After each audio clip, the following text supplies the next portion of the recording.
Halo guys, balik lagi sama gue Frank, si ketua sekte. Gimana kabar kalian hari ini? Baik-baik aja ya kan? Nah, di video kali ini, kita bakalan ngelanjutin lagi pembahasan alur cerita series Donggua Swell Star episode 183 ya guys ya. Yang biasanya kita bahas di channel Donggua Santuy. Oke lah, nggak usah lama-lama lagi di awal video. Langsung aja cari posisi rebahan yang paling nyaman. Inilah waktunya kita baku hantam.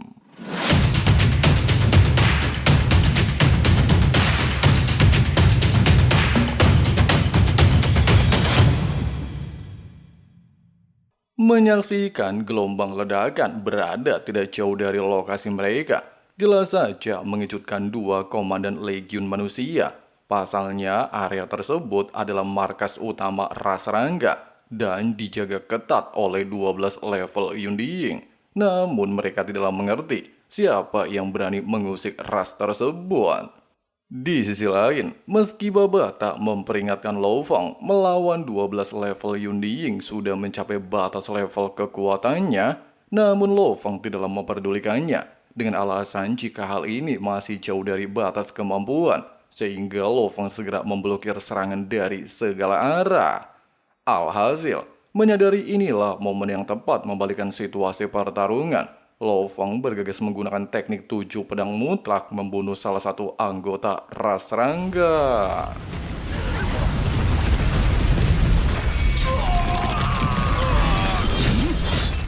Melihat Lo Fong kembali menggunakan rumput pelahap, ketiga orang ini lantas mencoba untuk menghentikannya, serta melepaskan teknik benang cahaya kehidupan bintang untuk menyerang Lo Fong.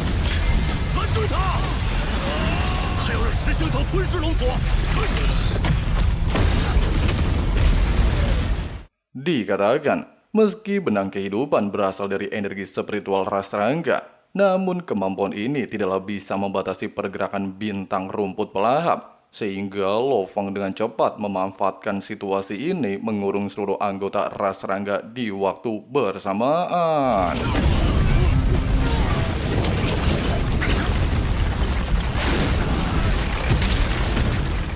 Singkatnya, melihat rencana berjalan sesuai harapan, Lo Fong kembali menggunakan teknik pedang darah membantai anggota level kroco.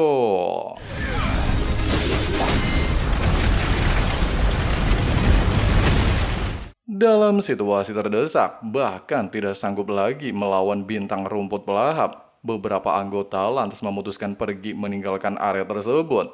Namun sayangnya, hal itu percuma saja, di mana Lo Fong segera menargetkan salah satu di antara mereka, dan ternyata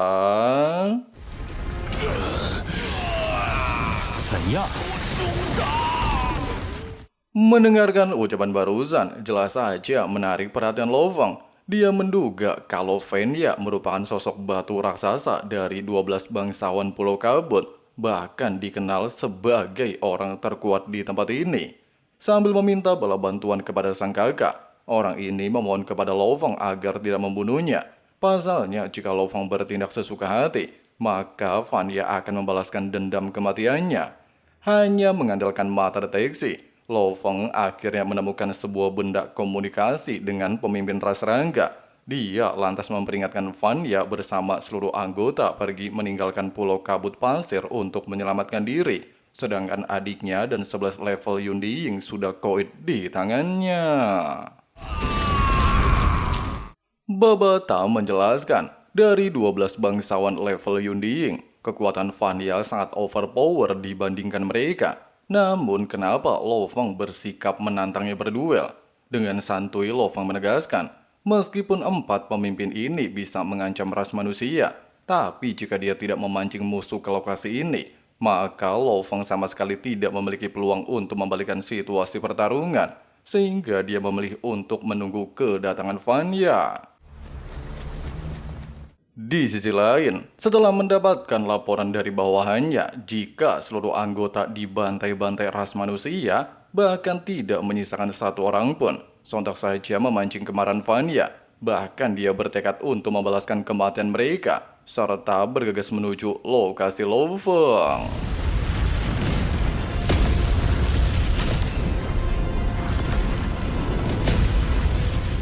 Melihat pemuda di hadapannya memiliki tingkat kepercayaan diri cukup tinggi bisa mengalahkan dirinya, Vanya lantas menggunakan api ilahi untuk melakukan serangan jarak dekat. Meski Lo Feng dapat merasakan level kekuatan Vanya jauh lebih kuat dari 12 level Yunding sebelumnya, tapi dia tetaplah bersikeras melakukan perlawanan. Bahkan ketika Lo Feng dalam posisi lengah, Vanya kembali melepaskan serangan kejutan. Dalam situasi tidak menguntungkan, serta dihadapkan teknik palu api, Lo Feng dengan cepat mengaktifkan teknik rahasia 3 resonansi alam semesta memblokir kemampuan tersebut. Dia juga menegaskan kalau serangan pertama hanya untuk mengetahui kekuatan Vanya yang sesungguhnya. Sambil memblokir teknik pedang Lo Feng, Vanya justru menyombongkan diri. Meskipun teknik pedang memiliki kecepatan luar biasa hebat, namun hal itu belumlah cukup melukai tubuhnya. Oleh sebab itu, Vanya segera mengeluarkan tornado pusaran api. Tepat di momen ini, menyadari Vanya mengubah formasi bertahan menjadi menyerang. Bahkan tubuh manusianya tidaklah mungkin bisa melewati teknik ini. Lo Feng pada awalnya memutuskan untuk melarikan diri, tapi di saat Vanya merasa di atas angin bisa mengalahkan Lo Feng, si tampan lantas menggunakan tubuh dewa binatang untuk menekannya. Meski Vanya tidaklah memperdulikan identitas binatang tersebut, serta menyombongkan diri kalau binatang tersebut pernah dia kalahkan, tapi Lo Feng segera membungkam ucapan Vanya.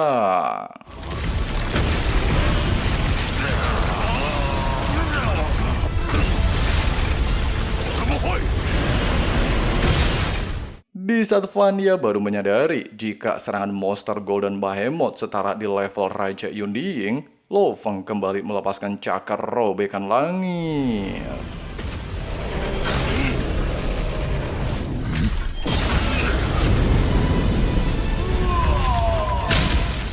Dikatakan, setelah monster Golden Behemoth memiliki gen bawaan kekuatan darah senior Luo, serta dikombinasikan dengan lapisan buku catatan pertama teknik rahasia dasar, bersama sayap zira pemberian gurunya, Lo Feng dapat merasakan kekuatan monster Golden Behemoth kini telah mencapai 16.000 kali lipat, bahkan setara level Raja Yunding. Sehingga dengan adanya fakta tersebut, Lo Feng bisa menyimpulkan bahwa kekuatan Vanya masih di bawah monster Golden Behemoth, dan ternyata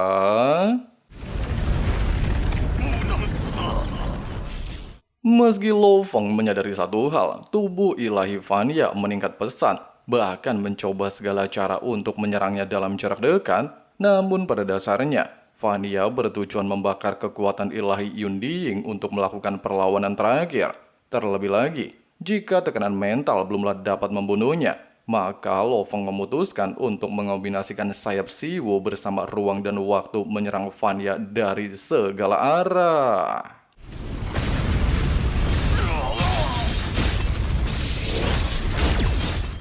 Menyadari kombinasi sayap Siwu dan ruang waktu berhasil menghancurkan 2% tubuh ilahi Vanya, Lo Feng kembali menggunakan teknik yang sama. Dia berharap jika serangan ini benar-benar dapat membunuh Vanya dalam satu kali serangan. Meski Vanya sempat memohon ampun dan meminta Lo Feng untuk melepaskan dirinya, namun sayang, Lo Feng tidaklah memperdulikan bebacot tersebut. Pasalnya, monster Golden Behemoth secara barbar menghancurkan tubuh ilahi Yunding tanpa menyisakan sedikit pun.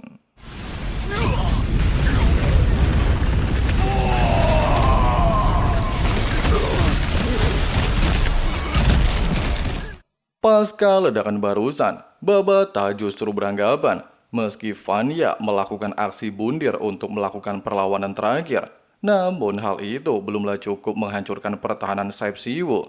Lo Feng melanjutkan, selain teknik memiliki daya kekebalan tubuh, sayap Siwu sendiri bisa digunakan sebagai teknik pedang, sehingga mampu meningkatkan kekuatan Golden Behemoth. Namun dikarenakan Lo Feng belumlah mempelajari lebih dalam, dia lantas memutuskan untuk menanyakan hal ini kepada sang guru.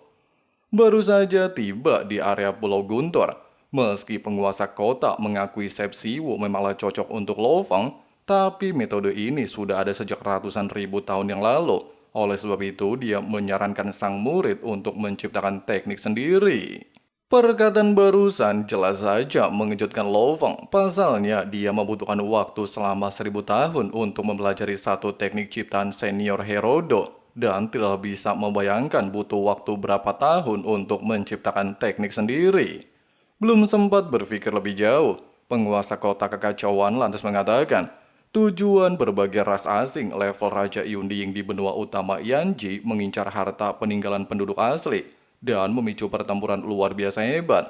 Jika Lo Feng ingin cepat mungkin pergi meninggalkan area pulau kabut pasir, maka dia haruslah bersaing melawan Raja level Yunding dan menciptakan sebuah metode serangannya sendiri. Di sisi lain, tepatnya di camp dunia virtual robot, salah satu senior bernama si VK meminta Palati untuk berusaha lebih giat lagi dalam hal meningkatkan kekuatan. Pasalnya jika bukan karena peraturan suku, mungkin dia sudah lama pergi meninggalkan tempat ini. Terlebih lagi, jika Palati menemukan sebuah informasi terkait talisman, maka dia haruslah segera melaporkan kepadanya. Di waktu yang sama, seorang tetua meminta si VK untuk menjelaskan perkembangannya. Si VK mengatakan, selain dia telah menyelesaikan 51% tugas dari tetua, dia juga sudah membunuh 893 raja klan asing dan mengumpulkan 3 talisman.